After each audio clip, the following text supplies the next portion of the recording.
ಏನ್ ಮಾಡಿದ್ದ ರಾಮ? ಅಪ್ಪಯ್ಯ ರಾಮಚಂದ್ರ ಏನ್ ಮಾಡಿದ್ದ? ವಾಕ್ಯ ಪರಿಪಾಲನೆಗಾಗಿ ಅಡವಿಗೆ ಹೋಗಿ ಪರಿಪಾಲನೆಗಾಗಿ ಅಡವಿಗೆ ಹೋಗಿ ಆದರ್ಶ ವ್ಯಕ್ತಿಯಾದ ಇವತ್ತು ನಿನ್ನ ಮಾತನ್ನ ಪಾಲಿಸುವುದಕ್ಕಾಗಿ ಅಡವಿಗೆ ಹೋಗಿ ಈ ವರ್ಷದ ವ್ಯಕ್ತಿ ನಾನಾಗ್ತೇನೆ. ಆದರೆ ಆ ರಾಮಚಂದ್ರ ಬಿಲ್ಲು ಬಾಣ ಎಲ್ಲ ಹಿಡ್ಕೊಂಡು ಅಪ್ಪನ ಮಾನ ಉಳಿಸ್ಲಿಕ್ಕೆ ತನ್ನ ಮಾನವನ್ನು ವಾಕ್ಯ ಪರಿಪಾಲನೆಗಾಗಿ ಕಾಡಿಗೆ ಹೋಗಿದ್ದ. ಹಾಗೆ ನೀನು ಕಾಡಿಗೆ ಹೋಗಿಯಾ? ಹಾಗಿದ್ರೆ ಒಂದು ಗರಟೆ ಹಿಡ್ಕೊ, ಹೋಗು ಹೋಗು, ಬಿದ್ದೆ ಬೇಡ್ತಾ ಹೋಗು. ಮೂರ್ಖ ರಾಮಚಂದ್ರನಿಗೆ ಹೋಲಿಸಿಕೊಳ್ತಾನೆ ತನ್ನನ್ನು. ಆ ರಾಮಚಂದ್ರ ಎಲ್ಲಿ ಹೋಗು ಬರೆದ ಪತ್ರವನ್ನು ಅರ್ಥೈಸಿಕೊಳ್ಳದೆ ಅನರ್ಥ ಮಾಡಿದಂತ ಈ ಪೆದ್ದೆಯಲ್ಲಿ ಅಂದ್ರೆ ಸಿಟ್ಟು ಮಾಡ್ಕೊಳ್ಳುವ ಹಾಗೆ ಪತ್ರ ಏನು ಬರ್ದಿದ್ದ ನಾನು? ಪತ್ರವನ್ನು ಅರ್ಥ ಮಾಡಿಕೊಂಡಿದ್ದೇನ? ಏನು ಅರ್ಥ ಮಾಡಿಕೊಂಡಿದ್ದೆ? ತಗೊಂಬ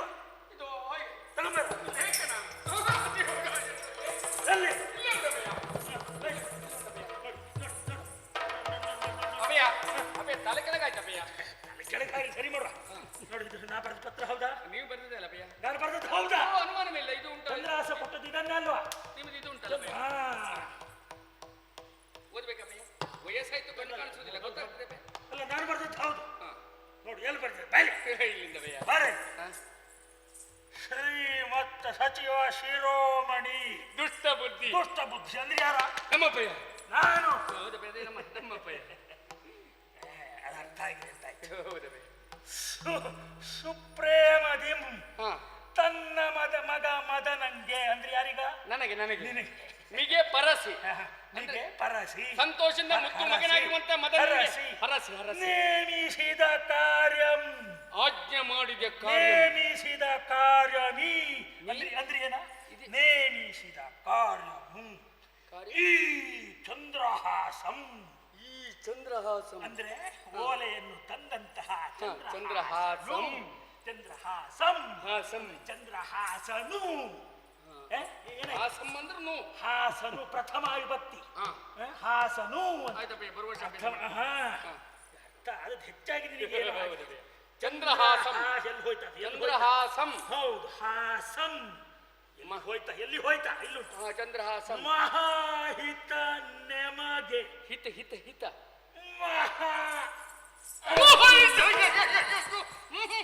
ಮಹಾ ಅಹಿತ. ಯಾವ ಸಂಜೆಪಯ್ಯ? ಗೊತ್ತಿಲ್ಲ ನಿಮಗೆ? ಸಂಧಿ ತಗೊಳತ್ತೆ ಸುವರ್ಣ ಸಂಧಿ ಸವರ್ಣ ದೀರ್ಘ ಸಂಧಿ ಆಗುವುದು ಸವರ್ಣ ದೀರ್ಘ. ನೀನು ಪಾಠ ಮಾಡಿದಾಗಲ್ಲ ಸಂಧಿ ಬಿಡಿಸಿದ್ದೆ ಚಪಯ್ಯ. ಇದು ನನ್ನ ಮಾತು ಸಂಧಿ ಬಿಡಿಸಬೇಡ. ಇದು ಸಂಧಿ ಅಲ್ಲ, ಒಂದು ಶಬ್ದ ಬಿಡಿಸುವುದು ಹೇಗೆ ನೋಡಿ. ಶಬ್ದ ಸಂಧಿ ಹೆಸರು ಮತ್ತೆ ಕೊಡುವ. ಸಂಧಿ ಬಿಡಿಸ್ಲಿಕ್ಕೆ ಗೊತ್ತುಂಟ? ಅದೇ ಮಹಾ ಅಹಿತಂ. ಅಹಿತವನ್ನು ಉಂಟು ಮಾಡುವ ಹಾಗೆ. ಅಹಿತವನ್ನು ಯಾರು? ಚಂದ್ರಹಾಸ. ನೋಡಿ ಚಂದ್ರಹಾಸಂ. ಆಹಿತ ನಮಗೆ ಮೇಲೆ ನಮ್ಮ ಸೀಮೆಗೆ ರಥಾದಪಂ. ಅಂದ್ರೆ ಆ ಚಂದ್ರಹಾಸ ಮುಂದೆ ಈ ನಮ್ಮ ಸೀಮೆಗೆ ಅರ್ಹನಾಗುತ್ತಾನೆ. ಅದರ ಪರಿಣಾಮವಾಗಿ ನನ್ನ ಮಗ ಭೀಮ ಮದನ ಬಿಕ್ಕೆ ಬೇಡಲಿಕ್ಕೆ ಈ ಪ್ರಯೋಗ ಬೇಡ. ಗೊತ್ತಾಯ್ತಾ? ಇದರ ಅರ್ಥ ಗೊತ್ತಾಯ್ತೇನ? ಎಲ್ಲೋಯ್ತು ಕೊಂಡು ಕಾಣಿಸಿದ್ರೆ ಯಾಕೆ ರಗಳೆ ಅಂತ ಹೇಳಿ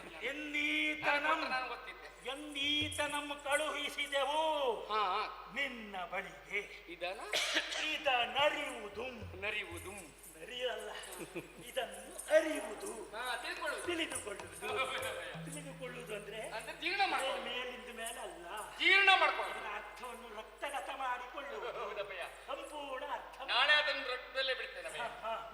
ಈಗ ಮುಂದೇನು ಬರ್ತಿದ್ದೇನೆ ಗೊತ್ತುಂಟು? ಹೌದು. ಹೊತ್ತುಗಳೆಯದೆ ಬಂದ ಬಳಿಕಿವನ ಕುಲವಿತ್ತ ವಿದ್ಯಾ ವಯಸ್ಸು ನೀ ನೋಡುತ್ತಿರದೆ ನೋಡಲಿ. ಹೊತ್ತುಗಳೆಯದೆ ಬಂದ ಬಳಿಕಿವನ ಕುಲವಿತ್ತ ವಿದ್ಯಾ ವಯಸ್ಸುಗಳ ನೀ ನೋಡುತ್ತಿರದೆ ಕೊಡು ವಿಷ್ಟ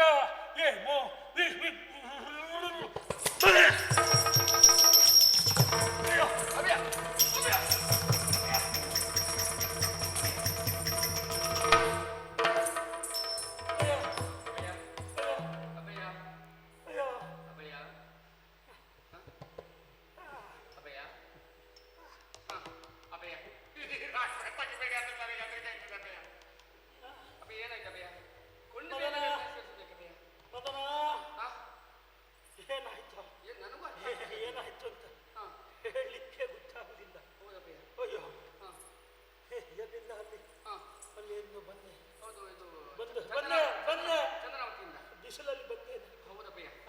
ಹಬ್ಬ ಆಗಲಿ ದಾಸಿದವನಿಗೆ ಏನೋ ಒಂದು ರೀತಿ ತಲೆ ಗರ ಗರ ಗರ ಗರ ಗರ ತಿರುಗಿದ ಹಾಗೆ ಆಯ್ತು. ಬಿಸಿಲಿನ ತಿರುಗಾಟದಿಂದ ಪಿತ್ತ ಪ್ರಕೋಪ ಉಂಟಾಗಿದೆ. ಅದು ಬಂದೆ ಮತ್ತೆ ನಿನ್ನ ಹತ್ರ ಏನೋ ಮಾತಾಡಿದೆ ನಾನು. ಹೌದಪ್ಪ. ಏನ್ ಮಾತಾಡಿದೆ ಅಂತಲೂ ಗೊತ್ತಿಲ್ಲ. ಹೌದಪ್ಪಯ್ಯ. ಆದ್ರೆ ಈಗ ಏನಾಯ್ತು ಅಂತಲೂ ಹೇಳಲಿಕ್ಕೆ ತಲೆ ಸ್ವಲ್ಪ ಉಂಟಲ್ಲಪ್ಪಯ್ಯ. ಅಯ್ಯೋ ಅಪ್ಪಯ್ಯ ಸತ್ಯ ಹೇಳ್ತೇನೆ, ನಿಮಗಿನ್ನು ತಿರುಗಾಟ ಕೊಡುವುದಿಲ್ಲ, ಸುಮ್ಮನೆ ಮನೆ ಕೂತ್ಕೊಳ್ಳಿ ಅಪ್ಪಯ್ಯ, ಬಹಳ ತೊಂದರೆ ಆಗ್ತದೆ. ಅದೆಲ್ಲ ತಿರುಗಾಟದಲ್ಲಿ ತಲೆ ಸುತ್ತು ಬರ್ತದೆ. ಈ ವಯಸ್ಸಲ್ಲಿ ತಿರುಗಾಟ ಯಾಕೆ ಅಪ್ಪಯ್ಯ? ಅದು ಈಗ ಗೊತ್ತಾಗುತ್ತಲ್ವ. ಅಲ್ಲ ನನಗೆ ಏನು ಅಪ್ಪಯ್ಯ ರಾಜವೈದ್ಯರಿಗೆ ಬರ್ಲಿಕ್ಕೆ ಹೇಳ್ತೇನೆ. ರಾಜವೈದ್ಯರನ್ನು ಹೌದಪ್ಪಯ್ಯ. ವೈದ್ಯ ಬೇಡವಾ? ಬೇಡವೋ ಆ ವೈದ್ಯರ ತಳ್ಳಿ ಬೇಡ ಮಾರಾಯ. ಹೌದಾ? ಅವರು ಯಮರಾಜನು ಅವರು ಎಲ್ಲ ಒಂದೇ. ಯಮರಾಜ ಯಮರಾಜ ಆದ್ರೆ ಬರೇ ಪ್ರಾಣವನ್ನಷ್ಟೇ ತಕೊಂಡು ಹೋಗ್ತಾನೆ ಅವನಷ್ಟಕ್ಕೆ. ಹೌದು. ಇವರಾಗಲ್ಲ, ಪ್ರಾಣದೊಟ್ಟಿಗೆ ಹಣವನ್ನು. ಅಯ್ಯೋ ಬೇಡ ಅಪ್ಪಯ್ಯ. ಅಮ್ಮನಿಗೆ ಬರ್ಲಿಕ್ಕೆ ಹೇಳ. ಅವಳಿಗೆ ಮೊದಲೇ ದಮ್ಮು. ಅವರನ್ನು ಕರ್ಕೊಂಡ್ಬರ್ಬೇಡ ಇಲ್ಲಿ. ಅವಳಷ್ಟಕ್ಕೆ ಇರಲಿ ಮಾರಾಯ. ಆಯ್ತು ಅಪ್ಪಯ್ಯ, ನಾನು ಏನು ಮಾಡೋದಪ್ಪಯ್ಯ? ಅಯ್ಯೋ ನೀವೊಂದು ಉಪಕಾರ ಮಾಡು. ಏನಪ್ಪಯ್ಯ? ನಿನ್ನಷ್ಟಕ್ಕೆ ನೀವು ಹೋಗು, ನನ್ನಷ್ಟಕ್ಕೆ ನನ್ನ ಬಿಡು. ಬೇಕಾದ ಕರಿ ಅಪ್ಪಯ್ಯ. ಬೇಕಾದಾಗ ಆಯ್ತಪ್ಪಯ್ಯ. ಕರೀತೇನೆ. ವಿಷವ ಮೋಗಿಸುವಂತೆ ಕೊಡುವುದೆನಲಿ ತಂಗೆ,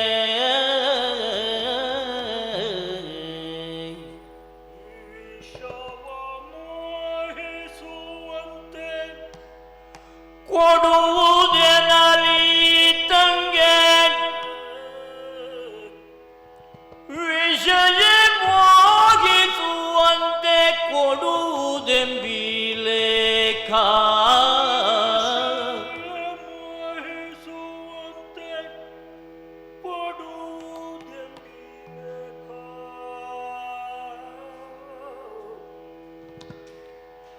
ವಿಷಯ ಮೋಹಿಸುವಂತೆ ಕೊಡುವುದೆಂಬಿಲೇಖ,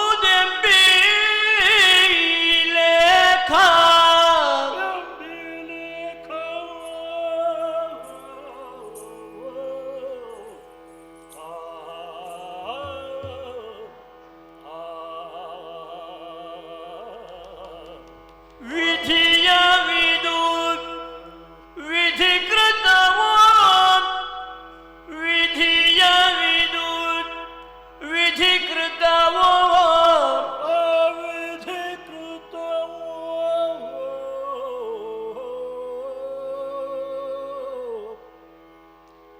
ತನ್ನ ಮೋಸವೋ, ತನ್ನ ಮೋಸವೋ.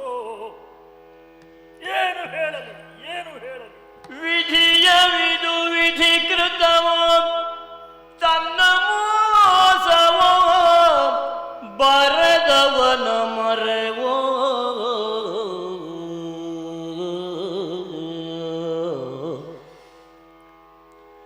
ಬರೆದವನ ಮರೆವೋ, ಶಶಿಗಾದನ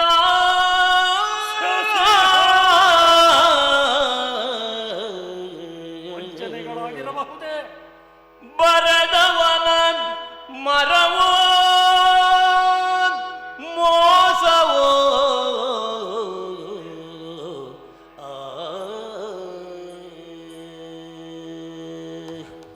ಏನ ಹೇಳಲಿ ನನ್ನ ದುಸ್ಥಿತಿ.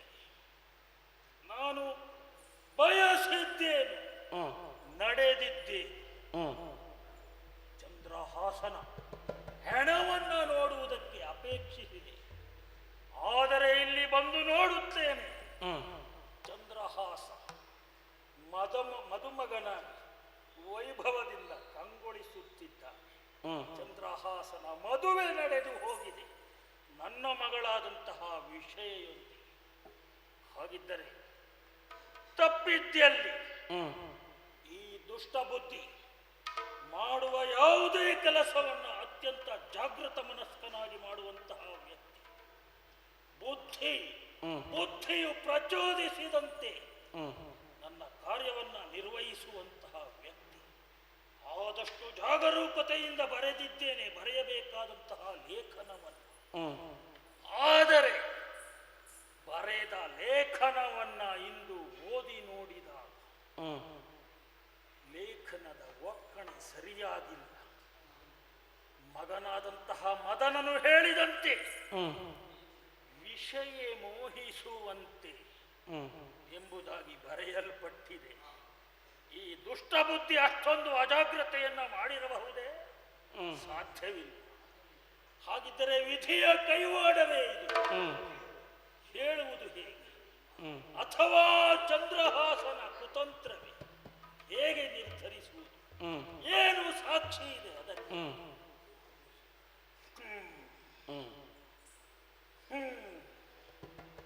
ಹಾಗಿದ್ದರೆ ಹಿಡಿದ ಛಲವನ್ನ, ಸಾಧಿಸಬೇಕಾದ ಮಹತ್ವಾಕಾಂಕ್ಷೆಯನ್ನ ಕೈಬಿಟ್ಟು ಹತಾಶನಾಗಿ ಕುಳಿತಿರಬೇಕೆ? ದುಷ್ಟ ಬುದ್ಧಿಯ ಜಾಯಮಾನಕ್ಕೆ ಹೇಳಿಸಿದಂತಹ ಕೆಲಸ ಅಲ್ಲ. ದುಷ್ಟ ಬುದ್ಧಿಯ ಪ್ರಯತ್ನ ನಿರಂತರ ಮುಂದುವರಿಸುತ್ತೇನೆ. ನನ್ನ ತಂತ್ರವನ್ನ, ನನ್ನ ಪ್ರಯತ್ನವನ್ನ ನೋಡೋಣ. ಸೂನು ದೋಷಿಗನಲ್ಲ ತಾನಿ ಸಂಗತಿಗೆ, ಸೂನು ದೋಷಿಗನಲ್ಲ ತಾನಿ ಸಂಗತಿಗೆ, ಏನ ಮಾಡಲಿ ಮುಂದೆ ಈ ನನ್ನ ಸ್ಥಿತಿಗೆ, ಏನ ಮಾಡಲಿ ಮುಂದೆ ಈ ನನ್ನ ಸ್ಥಿತಿಗೆ, ಸೂನು ದೋಷಿಗನಲ್ಲ ತಾನಿ ಸಂಗತಿಗೆ. ಸೂನು ದೋಷಿಗನಲ್ಲ. ಆತನ ಯಾವುದೇ ವ್ಯವಹಾರದಲ್ಲಿ, ಆತನ ಯಾವುದೇ ಚರ್ಯೆ ಚಟುವಟಿಕೆಗಳಲ್ಲಿ ಮುಗ್ಧತೆ ಇರಬಹುದು. ಆದರೆ ಕುಟಿಲತನವನ್ನ ಕಾಣದಾರೆ. ಹಾಗಿದ್ದರೆ ಯಾರು ತಪ್ಪಿತಸ್ಥರು ಅದನ್ನ ಯೋಚಿಸಿ ಕಾಲಹರಣ ಮಾಡುವುದರಿಂದ ಪ್ರಯೋಜನವಾದರೂ ಮುನ್ನಡೆಯುತ್ತೇನೆ. ನನ್ನದಾದಂತಹ ದಾರಿಯಲ್ಲಿ ಮುನ್ನಡೆಯುತ್ತೇನೆ. ಬುದ್ಧಿ ಸೂಚಿಸಿದಂತೆ ನಡೆಯುತ್ತೇನೆ. ನಿಜ. ದುಷ್ಟನಿದ್ದನ ಕೊಂದು ಅಟ್ಟಿಸೈ ಮನಿಗೆ, ದುಷ್ಟ ಈತನ ಕೊಂದು ಅಟ್ಟಿಸೈ ಮನಿಗೆ, ಸೃಷ್ಟಿಯೋಳ್ ಬರುವುದು ಶ್ರೇಷ್ಠತೆ ಕಡೆಗೆ, ಸೃಷ್ಟಿಯೋಳ್ ಬರುವುದು ಶ್ರೇಷ್ಠತೆ ಕಡೆಗೆ. ದುಷ್ಟನಾದಂತಹ ನನ್ನ ವೈರಿಯಾದಂತಹ ಚಂದ್ರಹಾಸನ ಅಟ್ಟಲೇಬೇಕು ಶೈಮಿನಿ. ಅದಕ್ಕಾಗಿ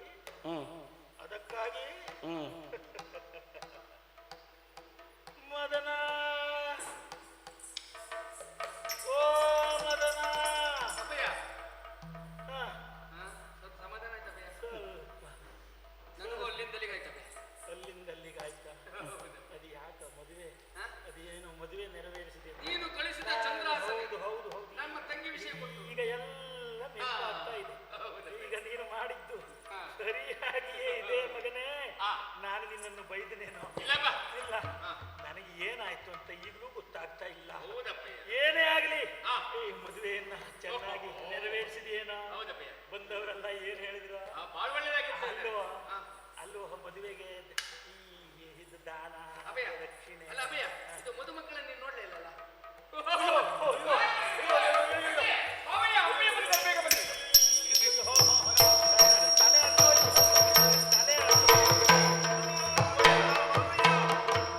ಇನ್ನೂ ತಲೆ ಸರಿ ಆಗಿಲ್ಲ. ನೋಡಿ, ನನಗೆ ಎಲ್ಲ ಗೊತ್ತಾಯ್ತು. ನಾನು ಅಲ್ಲಿ ಮಗಳೇ ಹೋಗುವಾಗ ಹೇಳಿ ಹೋಗಿದ್ದೆ, ಆ ಮಲ್ಲಿಗೆ ಬಳ್ಳಿ ಸುತ್ತಿ ನೀನು ಎತ್ತಿದ್ಯಲ್ಲ, ಆ ಮಲ್ಲಿಗೆ ಬಳ್ಳಿ, ಆ ಹಂಸ ಎಲ್ಲ ಹೇಗಿದ್ದಾರೆ ಈಗ? ಹೇಗಿದ್ದಾರೆ? ಚೆನ್ನಾಗಿದ್ದಾರೆ. ಅಪ್ಪಯ್ಯ, ನೀನಿಲ್ಲ ಎನ್ನುವುದೊಂದು ದೊಡ್ಡ ಕೊರತೆ ಆಯ್ತು. ಅಯ್ಯೋ, ನಾನು ಮದುವೆ ಆಗುದಿಲ್ಲ ಅಂತ ಹೇಳಿದ್ರು ಕೇಳಲಿಲ್ಲ ಅಣ್ಣ. ಹೌದಾ? ಹೇಳಿದ್ಯಾ ನೀನು? ಆಗ್ಲಿ, ನಾನೇ ಹೇಳಿ ಕಳಿಸಿದ್ದಲ್ಲ. ಮಗಳಿಗೆ ಮದುವೆ ಆಗೋದು ಮುಖ್ಯ. ನೀನು ಆ ದಿವಸ ಹೋಗುವಾಗ ಸೂಚ್ಯವಾಗಿ ಹೇಳಿದೆಯಲ್ಲ, ನನಗೆ ಈಗ ನಾನೇ ಇದ್ದು ಮದುವೆ ಮಾಡಬೇಕು ಅಂದ್ರೆ ಅದು ಆಗುವುದಲ್ಲ, ಅದು ಸುಲಭ ಇಲ್ಲ. ಅದು ನಾನು ಹೇಳಿದ್ದೇನೆ, ರಾಜಕಾರ್ಯದ ಇದು ಒತ್ತಡ, ಅದಕ್ಕಾಗಿ ನಾನೇ ಹೇಳಿ ಹೋಗ್ಬಿಟ್ಟೆ. ಅದು ನಾನು ಅದನ್ನು ಲೇಖನವನ್ನು ಬರೆದು ಕಳಿಸಿದೆ. ಅದೇ ರೀತಿ ಅನ್ನ ಮಾಡಿದ್ದಾನಲ್ವ. ಮದುವೆ ಮಾತ್ರ ಏನೇನ್ ಮಾಡಿದೆ, ಏನೇನ್ ಮಾಡಿದೆ ಹೇಳ. ಬಲ್ಲವರು ಹೇಳಿದ ಮಾತು ಉಂಟಲ್ಲ, ಮದುವೆ ಅಂದ್ರೆ ಹಿಂದಾಗ್ಲಿಲ್ಲ ಮುಂದಾಗುದು ಅನುಮಾನ. ಅದಕ್ಕೇನೋ ನಾ ಭೂತೋ ನೀ ಭೂತೋ ನೀ ಭೂತೋ ನಾ ಭೂತೋ ಅಂದ್ರಪ್ಪ. ನೀನು ಭೂತ ಅಂತ ಹೇಳಿದ್ರೆ ಅಲ್ಲ, ನಾ ಭೂತೋ ನ ಭವಿಷ್ಯತಿ. ಹಾಗಾಗಿದಪ್ಪಯ್ಯ, ಆಗಲಿಲ್ಲ, ಮುಂದಾಗುವುದು ಆಗುವುದು ಇಲ್ಲ ಇಲ್ಲ ಅಂತ ಹಾಗೆ ಹೇಳಿಬಿಟ್ರ ಅಭಯ ಅಲ್ವಾ? ಹಾಗೆ ಹೇಳಿದವರು ಯಾರ ಊರಿನ ದೇಶದ ಪ್ರತಿಷ್ಠಿತ ಜನರು, ಈ ಬ್ರಾಹ್ಮಣರೆಲ್ಲ ಏನ್ ಹೇಳಿದ್ರು? ಬ್ರಾಹ್ಮಣರು, ಪ್ರತಿಷ್ಠಿತ ವ್ಯಕ್ತಿಗಳು, ರಾಜ ಮಹಾರಾಜರುಗಳು, ಆಮೇಲೆ ಮಾಂಡಲಿಕರು, ಮಂತ್ರಿಗಳು ಎಲ್ಲರಪ್ಪಯ್ಯ. ನೋಡು, ಬ್ರಾಹ್ಮಣರು ಅವರು ಯಾವಾಗಲೂ ಹೊಗಳುತ್ತಾರೆ. ಯಾವಾಗ ನೀರು ದಾನ ದಕ್ಷಿಣೆಯನ್ನ ಸರಿಯಾಗಿ ಏನಾದ್ರು ಕೊಟ್ಟಿ ಅವರಿಗೆ ಕೊಡುವುದ, ಅದಕ್ಕೂ ಮೊದಲು ಊಟ ಭಯ. ಊಟ ಭಯ, ಎಷ್ಟು ಊಟ ಮಾಡಿದಾರೋ ಅಷ್ಟೇ ಬಿಟ್ಟು ಹೋಗಿದ್ದಾರೆ ಭಯ. ಬಿಟ್ಟು ಹೋದ. ಓಹೋ, ಅಂದ್ರೆ ಬಿಡುವಷ್ಟು ಯಥೇಚ್ಛವಾಗಿ ಬಡಿಸಿಬಿಟ್ಟು ರುಚಿಕಟ್ಟಾದ ಭಕ್ಷ್ಯ ಭೋಜ್ಯಗಳು, ಹೊಟ್ಟೆ ಅಳತೆ ತಪ್ಪೈತೆ ಹೆಚ್ಚಾದ್ರೂ ಬಿಟ್ಟದ್ರೆ ಭಯ. ಆಗ್ಲಿ ಧಾರಾಳಿಗಳು ಬಿಟ್ಟು ಆಮೇಲೆ ಮದನ ಭೂಪತಿಗಳು ಸಹ ಧಾರಾಳಿಗಳು ಹಿಂದೆ ಮುಂದೆ ನೋಡ್ಲಿಲ್ಲ, ಬಡಿಸೇ ಬಿಟ್ಟಿದ್ದಾರೆ. ಆಗ್ಲಿ, ಅದೊಂದು ಪ್ರತೀತಿ ಅಭಯ. ಆಮೇಲೆ ದಾನ ದಕ್ಷಿಣೆ, ದಕ್ಷಿಣೆ ಕೊಡುವಲ್ಲಿ ಹಿಂದೆ ಮುಂದೆ ನೋಡ್ಲಿಲ್ಲ ಭಯ. ಬ್ರಾಹ್ಮಣರ ಬೆನ್ನಿಗೆ ಬಡತನ ಬರಬಿಟ್ಟು ನಮ್ಮಿಂದ ಕೊಡಲ್ಪಟ್ಟಿದೆ. ಕರ್ಮಣಿ ಕರ್ಮಣಿ. ಬ್ರಾಹ್ಮಣರ ಬೆನ್ನಿಗೆ ಬಡತನ ಬರುವಷ್ಟು ನಮ್ಮಿಂದ ಬೆನ್ನಿಗೆ ಬಡತನ ಬರುವುದು ಅಂದ್ರೆ ಬೆನ್ನಿಗೆ ಕೊಟ್ಟದಲ್ಲ, ಹೊರಲಾರದೆ ಅಷ್ಟು ತೆಗೆದು ಕೊಟ್ಬಿಟ್ಟೆ. ಅಂದ್ರೆ ಏನೇನು ಎಲ್ಲ ಈಗ ಇನ್ನು ಉಳಿದಿರಬಹುದು. ಅದೇನು ಏನು ಸ್ವಲ್ಪ ಕಡಿಮೆ ಆಯ್ತು ಅಭಯ, ಕಡಿಮೆ ಆಯ್ತು. ಹೌದು. ಇದು ನೀನು ಹುಗಿಸಿಟ್ಟ ಕೊಪ್ಪರಿಗೆ ಇತ್ತಲ್ಲ ಭಯ,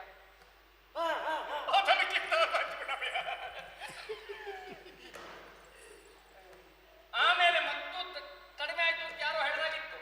ತಲೆ ಬಿಸಿ ಮಾಡ್ಲಿಲ್ಲ ಭಯ. ಹಳೆ ತಾಮ್ರಲ್ಲೂ ಒಳ್ಳೆ ಬೆಲೆ ಬಂತು, ಮಾರಾಟ ಮಾಡಕ್ತಿಬಿಟ್ಟ ಭಯ.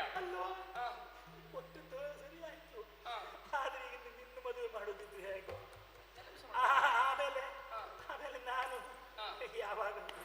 ಯಾವಾಗ ಕೊಟ್ಟ ಕೇಳ್ತೇನೆ. ಇಷ್ಟು ವರ್ಷ ನೀನು ಗಳಿಸಿದ್ದೆಲ್ಲ ಮಗಳ ಮದುವೆಗಾಯ್ತು.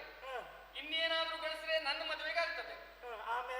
ಮತ್ತೇನಾದ್ರೂ ಆಮೇಲೆ ಮಂತ್ರಿಯಾಗಿಯೇ ಉಳಿದ್ರೆ ಮತ್ತೇನಾದ್ರೂ ಗಳಿಸಿದ್ರೆ ನನ್ನ ವೈಕುಂಠ ಸಮಾರಾಧನೆಗೆ. ಅಪ್ಪಯ್ಯ, ಹಾಗಿದ್ರೆ ನನ್ನ ಮದುವೆ ಮತ್ತೆ ಬೇಡ ಅಪ್ಪಯ್ಯ. ಅಂದ್ರೆ ನನ್ನ ವೈಕುಂಠ ಸಮಾರಾಧನೆ ಏನ ನಿನ್ನ ಮಾತಿನ ಅರ್ಥ? ಯಾರು ಹೇಳಿತು ಹಾಗೆ ಹೇಳುವ? ನಿನ್ನ ಮದುವೆ ಮೊದಲಾಗಬೇಕು. ಅಲ್ಲ, ತೊಂದರೆ ಆಗುದಿಲ್ಲ. ನಿನ್ನ ಮದುವೆ ಮೊದಲಾಗಬೇಕು. ಆಗೋ ಹಾಗೆ ಆಗಲಿ. ಎಲ್ಲ ಆಗಬೇಕಾದ್ದು ಆಗಿ ಹೋಗಿದೆ. ಮುಂದೆ ಅದನ್ನೆಲ್ಲ ನೋಡಿಕೊಳ್ಳೋಣ. ಮದುವೆ ಮಾತ್ರ ಬಂದೆ. ನಿನ್ನನ್ನು ಕರೀತಾ ಮಹಾರಾಜರಿಗೆ ನೀನು ಅಧಿಕಾರ ಕೊಟ್ಟು ನನಗೆ ಕೊಟ್ಟ ನಿಮಿಷದಿಂದ ಮಹಾರಾಜರಿಗೆ ಮುಖ್ಯ ಸಲಹೆಗಳನ್ನ ನಾನು ಅಭಯ. ಹೋಗು ಸಲಹೆ ಕೊಡು. ಕೆಲವೊಂದು ವಿಚಾರಿಸೋದು ಸಲಹೆ ಕೊಡು. ಎಲ್ಲದಕ್ಕೂ ನಾನು ಅಭಯ. ನಾನಿಲ್ಲ ಎಂತದ್ದು ಇಲ್ಲ ಅಭಯ. ಅಭಯ, ಈಗ ಮಹಾರಾಜರು ಹೋಗಬೇಕಾದ್ದು ಅನಿವಾರ್ಯವಾದ ಕಾರಣ. ಮಹಾರಾಜರು ಹೋಗ್ಬೇಕಾದ್ದು ನನಗೆ ಅನಿವಾರ್ಯವಾದ ಕಾರಣ. ನಿಮ್ಮನ್ನೆಲ್ಲ ಬಿಟ್ಟು ಹೋಗುವುದಕ್ಕೆ ಆಗುದಿಲ್ಲ ಅನ್ನೋದಕ್ಕೆ ಬಹಳ ಭಾರವಾದ ಹೃದಯದಿಂದ ಪಶ್ಚಾತ್ತಾಪ ಪಡುತ್ತಾ ಯಾಕೆ ಕಷ್ಟ? ಯಾರೋ ಹೊಡಿ ಅಂದ್ರಪ್ಪ, ಸರಳವಾದ ಭಾಷೆಯಲ್ಲಿ ಮಾತಾಡ. ಪಶ್ಚಾತ್ತಾಪ ಹೊಡಿ ಅಂದ್ರಪ್ಪ ಅಭಯ. ಅವರು ಹೇಳಿ, ಅವರು ಹೇಳ್ತಾರೆ, ಅವ್ರಿಗೆ ಅಭ್ಯಾಸ ಆಗಿ ಹೋಗಿದೆ. ಎಲ್ಲೆಲ್ಲೆಲ್ಲ ಅಕ್ಷರ ಹೊಡಿತಾ ಇರ್ತಾರೆ, ಪಶ್ಚಾತ್ತಾಪ ಯ ರ ಲ ಎಲ್ಲ ಹೊಡಿತಾರೆ. ನೀನು ಅದನ್ನೆಲ್ಲ ಹೊಡಿಲಿಕ್ಕೆ ಹೋಗ್ಬೇಡ. ನೀನು ಮಹಾರಾಜರ ಹತ್ರ ಹೋಗು ಬೇಗ.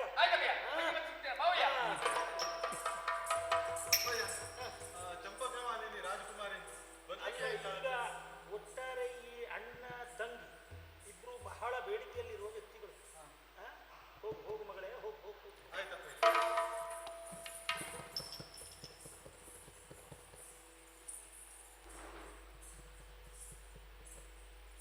ನಮಸ್ತೆ. ಏನು ಮುಖ ಯಾಕೆ ಹಾಗೆ ನೋಡ್ತಾ? ಮಾವಯ್ಯ ನಮಸ್ಕಾರ. ನಮಸ್ಕಾರ. ಯಾಕೆ ಮುಖ ಹಾಗೆ ನೋಡ್ತಾ ನಿಂತಿದ್ದೀಯ? ಯಾಕೆ, ಏನಾಯ್ತು?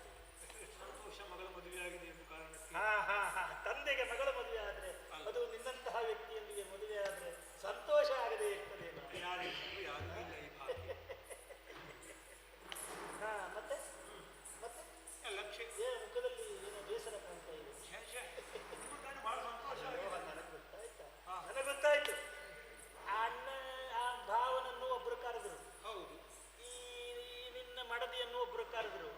ನೀನು ಇಲ್ಲಿ ನಮ್ಮನ್ನು ಯಾರು ಕರೆಯುವುದು? ನನ್ನ ಎದುರಿಗೆ ನಿಂತು ಬಿಟ್ಟಿದ್ದೆ, ಹೌದು. ಯಾರೂ ಕರೆಯುವುದಿಲ್ಲ ಅಂತ ಬೇಸರ ಹಾ. ಅಲ್ವಾ?